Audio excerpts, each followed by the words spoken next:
रायपुर जिले के पास बसा छोटा सा गांव रामपुर अपनी सादगी और मेहनती लोगों के लिए मशहूर था। गांव के ज्यादातर लोग खेती और दूध के व्यवसाय से अपना जीवन चलाते थे। लगभग हर घर में एक दो गाय या भैंस जरूर होती थी। सुबह होते ही पूरे गांव में बैलों की घंटियां, पक्षियों की चहचहाहट और ताजे दूध की खुशबू पूरे वातावरण में फैल जाती थी। इसी गांव में दो सगे भाई रहते थे, सूरज और नीरज। दोनों बहुत मेहनती और ईमानदार थे। उनके पास थोड़ा सा खेत और एक भैंस थी। उसी से उनका घर आराम से चल जाता था। खेती के साथ साथ नीरज ने गांव के बस स्टैंड के पास एक छोटा सा खाने का ठेला भी लगाया हुआ था। नीरज के हाथ का स्वाद पूरे इलाके में मशहूर था। दूर दूर के गांवों से लोग उसके ठेले पर खाना खाने आते थे। उसके ठेले की सबसे मशहूर चिकन थाली थी, जिसकी कीमत 120 रुपये थी। वहीं शाकाहारी लोगों के लिए दाल फ्राई, मिक्स वेज, चावल और रोटी वाली स्वादिष्ट 100 रुपये की थाली मिलती थी। नीरज हमेशा ताज़ा और स्वादिष्ट खाना बनाता था, इसलिए उसका ठेला हर दिन ग्राहकों से भरा रहता था। एक दिन दोपहर के समय नीरज अपने ठेले पर ग्राहकों को खाना परोस रहा था। तभी गांव का अमीर सेठ अपनी चमचमाती गाड़ी से वहां आकर रुका। अरे नीरज, तुम्हारे हाथ का खाना तो पूरे गांव में मशहूर हो गया है। लगता है आज भी अच्छी कमाई हो रही है। सब भगवान की कृपा है सेठ जी। गांव वालों का प्यार है, इसलिए मेरा काम अच्छा चल रहा है। अगर यही खाना तुम शहर में बनाओ तो गांव से 10 गुना ज्यादा पैसे कमा सकते हो। मैंने शहर में एक नया होटल खोला है। मुझे तुम्हारे जैसा अच्छा रसोइया चाहिए। अगर तुम मेरे होटल में काम करोगे तो मैं तुम्हें बहुत अच्छी तनख्वाह दूंगा। ज्यादा पैसों की बात सुनते ही नीरज की आंखों में बड़े बड़े सपने चमकने लगे। सच में सेठ जी, अगर इतनी अच्छी कमाई होगी तो मैं तैयार हूँ। सेठ के चेहरे पर हल्की सी मुस्कान आई। उसकी मुस्कान के पीछे छिपी चालाकी को नीरज समझ नहीं पाया। शाम को नीरज घर पहुंचा और सारी बात सूरज को बता दी। नीरज, मेरी बात मानो। उस सेठ पर मुझे बिल्कुल भरोसा नहीं है। तुम्हारा ठेला यहाँ बहुत अच्छा चल रहा है। मेहनत से जो कमाई होती है वही सबसे अच्छी होती है। कहीं वो तुम्हें किसी मुसीबत में ना फंसा दे। भैया, आप बेकार की चिंता कर रहे हैं। मुझे सिर्फ खाना बनाना है। शहर में काम करके बहुत पैसे कमाऊंगा। हर महीने आपको भी पैसे भेजूंगा। फिर हम बड़ा खेत खरीदेंगे और अपना जीवन बदल देंगे। नीरज, ज्यादा लालच कभी कभी इंसान को बड़ी मुसीबत में डाल देता है। लेकिन नीरज ने शहर जाने का फैसला कर लिया था। अगली सुबह उसने अपना सामान उठाया और सेठ के साथ शहर के लिए रवाना हो गया। शुरुआत के 2 महीने सब ठीक रहा। नीरज हर महीने पैसे और चिट्ठी भेजता रहा। सूरज भी खुश था कि उसका छोटा भाई अपने पैरों पर खड़ा हो रहा है। लेकिन तीसरे महीने न पैसे आए और न ही कोई खबर। चिंतित सूरज तुरंत सेठ के घर पहुंचा। सेठ जी, इस महीने नीरज की कोई खबर नहीं आई। क्या आपको कुछ पता है? अरे सूरज, शहर के होटल में काम बहुत रहता है। शायद इसी वजह से उसे समय नहीं मिला होगा। अगले महीने जरूर खबर आ जाएगी। सूरज मायूस होकर वापस लौट आया। लेकिन एक और महीना बीत गया, फिर भी नीरज का कोई संदेश नहीं आया। सुबह का समय था। सूरज अपने आंगन में भैंस का दूध निकाल रहा था। तभी दूर से किसी के तेजी से भागने की आवाज आई। भैया, भैया, बचाइए! सूरज ने मुड़कर देखा तो उसके होश उड़ गए। सामने नीरज बदहवास हालत में दौड़ता हुआ आ रहा था। नीरज, क्या हुआ? इतनी तेजी से क्यों भाग रहे हो? भैया, मेरे पीछे शहर के गुंडे पड़े हैं। वो मुझे मार डालेंगे। लेकिन क्यों? तुमने ऐसा क्या किया? भैया, पहले घर के अंदर चलिए, सब कुछ बताता हूँ। दोनों जल्दी से घर के अंदर चले गए। भैया, सेठ ने मेरे साथ बहुत बड़ा धोखा किया। उसने होटल मेरे नाम पर खरीद लिया था। जब पैसे चुकाने की बारी आई तो खुद गायब हो गया। अब होटल का पूरा कर्ज मेरे सिर पर डाल दिया गया है। क्या? सेठ ने तुम्हें फंसा दिया? मैंने कहा था ना, उस सेठ की बात पर विश्वास मत करो। तभी बाहर से जोर जोर से दरवाजा पीटने की आवाज आने लगी। ओ नीरज, जल्दी बाहर निकल, नहीं तो हम घर में घुस जाएंगे। आज तुझे कोई नहीं बचा सकता। भैया, उन लोगों के 1 लाख रुपए बाकी है। अब वो पैसे मुझसे मांग रहे हैं। मुझे कुछ समझ नहीं आ रहा कि क्या करूं। डर मत, जब तक मैं जिंदा हूं कोई तुम्हें हाथ नहीं लगा सकता। दोनों बाहर आ गए। सूरज ने हाथ जोड़कर कहा, भाइयों, हम बहुत गरीब लोग हैं। मेरे भाई को गांव के सेठ ने धोखा दिया है। असली गुनहगार वही है। हमें कहानी नहीं सुननी, हमें अपने 1 लाख रुपए चाहिए। अगर पैसे नहीं मिले तो नीरज हमारे साथ जाएगा। मैं वादा करता हूं आपका 1-1 रुपया लौटा दूंगा, बस हमें थोड़ा समय दे दीजिए। गुंडों का सरदार कुछ पल सोचता रहा, फिर बोला, ठीक है, तुम्हें सिर्फ 10 दिन की मोहलत देते हैं। 10वें दिन हम वापस आएंगे। अगर पैसे नहीं मिले तो फिर किसी की दया की उम्मीद मत करना। इतना कहकर सभी गुंडे वहां से चले गए। भैया, हम इतने कम समय में 1 लाख रुपए कहां से लाएंगे? अब हमें कुछ ऐसा करना होगा जिससे 10 दिन के अंदर अंदर 1 लाख रुपए जुट जाए। अगले ही दिन सुबह दोनों काम की तलाश में गांव और आसपास के इलाकों में निकल पड़े, लेकिन कहीं पर भी उन्हें अच्छा काम नहीं मिला। शाम होने लगी। दोनों थके हुए और निराश होकर गांव लौट रहे थे। तभी सड़क किनारे सूरज की नजर एक पुराने बंद पड़े ढाबे पर पड़ी। उसे देखकर सूरज की आंखों में चमक आई। नीरज, लगता है हमें रास्ता मिल गया, चल मेरे साथ। दोनों तुरंत उस ढाबे के मालिक बूढ़े काका के घर पहुंचे। काका, क्या वो बंद पड़ा ढाबा आपका है? हाँ बेटा, मेरा ही है। कई सालों से बंद पड़ा है। अब उसे चलाने वाला कोई नहीं बचा।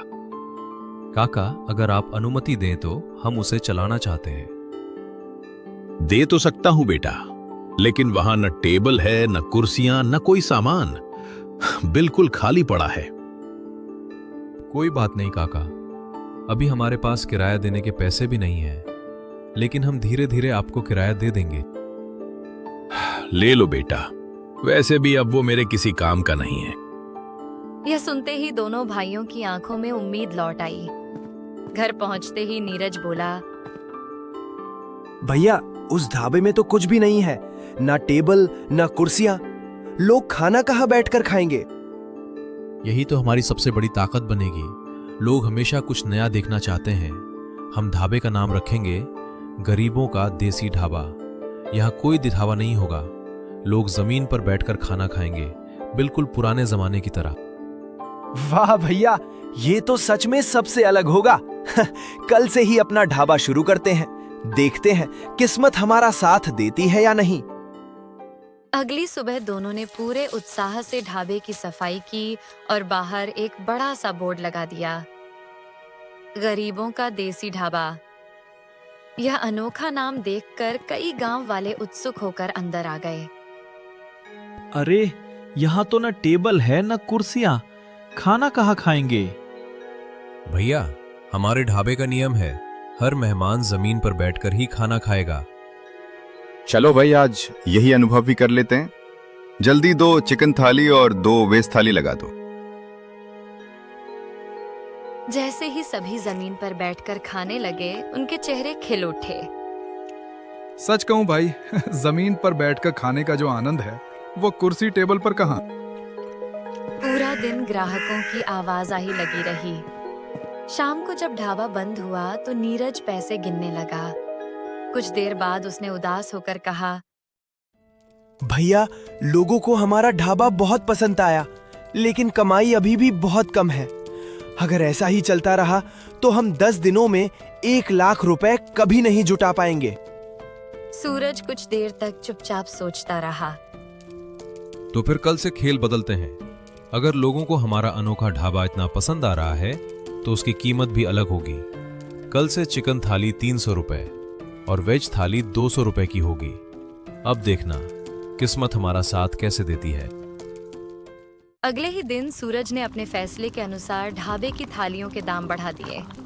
अब चिकन थाली 300 रुपए और वेज थाली 200 रुपए की हो गई थी। दोपहर होते होते ढाबा फिर से ग्राहकों से भर गया। दूर दूर के गांवों से लोग सिर्फ नीरज के हाथ का स्वाद चखने आने लगे। लेकिन तभी सूरज की नजर ढाबे के बाहर खड़े एक बूढ़े किसान पर पड़ी। बूढ़ा आदमी मेन्यू पढ़कर चुपचाप वापस लौटने लगा। सूरज उसके पास पहुंचा। अरे काका, वापस क्यों जा रहे हो? खाना नहीं खाना क्या? खाने का तो बहुत मन है बेटा, लेकिन मेरे पास इतने पैसे नहीं हैं। पहले तुम्हारी सस्ती थाली थी, तब हम जैसे गरीब लोग भी पेट भरकर खा लेते थे। अब ये दाम हमारी पहुंच से बाहर हैं। यह कहकर बूढ़ा धीरे धीरे वहां से चला गया। सूरज उसे जाते हुए देखता रहा। उसके मन में अजीब सी बेचैनी होने लगी। अगर दाम कम कर दूं, तो 10 दिनों में 1 लाख रुपए कैसे जुटेंगे? समय किसी का इंतजार नहीं करता। देखते ही देखते 9 दिन बीत गए। ढाबे की कमाई लगातार बढ़ती रही। 9वें दिन रात को जब ढाबा बंद हुआ, तो नीरज खुशी से दौड़ता हुआ सूरज के पास आया। भैया, हो गया, हमने पूरे 1 लाख रुपए जमा कर लिए। सूरज की आंखों में खुशी के आंसू आ गए। सच कह रहे हो? हाँ भैया, अब हम कल उन गुंडों का पूरा पैसा लौटा देंगे। हमारी सारी परेशानियां खत्म हो जाएंगी। दोनों भाई बहुत खुश थे। उन्हें लगा कि आखिरकार उनकी मेहनत रंग ले आई। लेकिन किस्मत को शायद कुछ और ही मंजूर था। तभी ढाबे के अंदर से एक आदमी घबराकर चिल्लाता हुआ बाहर आया। अरे जल्दी आओ, तुम्हारी रसोई में आग लग गई है, आग! यह सुनते ही सूरज और नीरज के होश उड़ गए। दोनों पूरी ताकत से रसोई की ओर दौड़े। अंदर का नजारा देखकर उनके पैरों तले जमीन खिसक गई। पूरी रसोई आग की लपटों में घिरी हुई थी। बर्तन, लकड़ियां और सामान धू धू कर जल रहे थे। सबसे बड़ा झटका तब लगा जब उनकी नजर उस लोहे के बक्से पर पड़ी, जिसमें उन्होंने पूरे 1 लाख रुपए छिपा कर रखे थे। बक्सा भी आग की चपेट में था। कुछ ही मिनटों में उनकी कई दिनों की मेहनत, उनके सपने और गुंडों को लौटाने के लिए जोड़े गए पूरे 1 लाख रुपए आग में जलकर राख हो गए। 10वां दिन आ जाता है। शहरी गुंडे घर के सामने खड़े थे। चलो जल्दी हमारे 1 लाख रुपए निकालो, हमारा समय बर्बाद मत करो। भाई, हमें बस कुछ दिनों की और मोहलत दे दीजिए। हमने पूरे पैसे जमा कर लिए थे, लेकिन ढाबे में आग लग गई और सारे पैसे जल गए। ये कहानी किसी और को सुनाना। हमने पहले ही कहा था, आज पैसे चाहिए, नहीं तो नीरज हमारे साथ जाएगा। भैया, अब बस कीजिए। मेरी वजह से आपको बार बार हाथ जोड़ने पड़ रहे हैं। मुझे इनके साथ जाने दीजिए। नहीं, अगर किसी को ले जाना है तो मुझे ले जाओ, मेरे भाई को छोड़ दो। कर्ज नीरज ने लिया था, इसलिए वही हमारे साथ जाएगा। भैया, अपना ख्याल रखना। अगर जिंदा रहा तो एक दिन जरूर लौट कर आऊंगा। इतना कहकर वह गुंडों के साथ चलने लगा। तभी पीछे से एक पोस्टमैन आ जाता है। क्या तुम ही सूरज हो? हाँ, मैं ही हूँ। बधाई हो, तुम 1 करोड़ रुपए की लॉटरी जीत चुके हो। यह सुनते ही सूरज खुशी से उछल पड़ा। क्या सच कह रहे हो? हाँ, और आज ही तुम्हारे खाते पर सारे पैसे जमा हो गए हैं। सूरज ने उसी समय बैंक से पैसे निकाले और गुंडों के हाथ में रख दिए। घर लौटते ही नीरज ने हैरानी से पूछा, भैया, इतने पैसे अचानक कहां से आ गए? कुछ दिन पहले मैंने मजाक मजाक में एक लॉटरी का टिकट खरीदा था। कभी सोचा भी नहीं था कि वही हमारी जिंदगी बदल देगा। दोनों भाइयों ने फिर से अपना ढाबा ठीक कराया और नए जोश के साथ उसे दोबारा शुरू किया। इस बार उन्होंने चिकन और वेज दोनों थालियों के दाम इतने कम रखे कि हर गरीब आदमी भी सम्मान से भरपेट खाना खा सके। धीरे धीरे गरीबों का देसी ढाबा पूरे इलाके में मशहूर हो गया। ये कहानी हमें सिखाती है कि लालच मुसीबत ला सकती है, पर ईमानदारी और मेहनत हमेशा जीत जाती है। और इसी के साथ कहानी का अंत यही होता है।